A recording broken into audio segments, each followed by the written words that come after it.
Alright guys, welcome back to the channel. This is going to be a quick video about the KAGERO AIM 1. I hope I pronounced that wrong. This is a mouse pad from Japan. So the size is 500 by 500 and it is 3.5 millimeters thick. And then, so let's just start with the packaging issue. This does not come flat packed, and you can see it's not fully flat on the desk on the top, and it was even worse, and I had to like flatten it with a glass mouse pad, so that's a problem.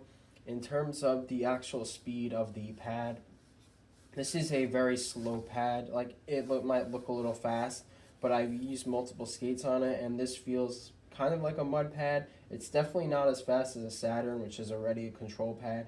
I wouldn't say it's the slowest pad ever, but don't bet on it being fast.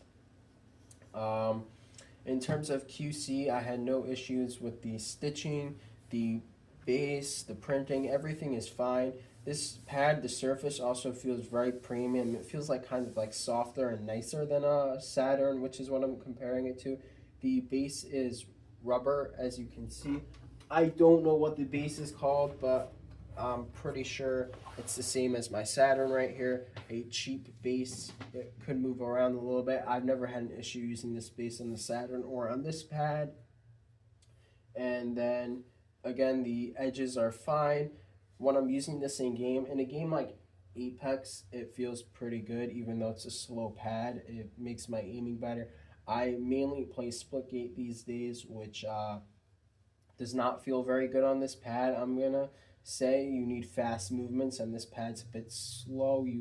You're better off with fast movements than more precise aim on that game, I would say, in my opinion. This pad is meant for Valorant or CSGO. I just didn't test any of those games on it because I don't play those games.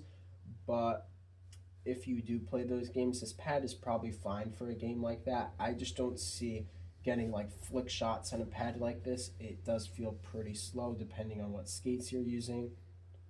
The price is $40 to ship where I live, and it's $13 shipping. But $40 is a bit expensive when you can get an LG Saturn at the same size for $15 and about the same shipping price. I will say this, I do think, is more premium than a Saturn, and this does feel like a premium pad. But with this cheap base, $40 plus shipping, you're paying at least $50 at the end of the day.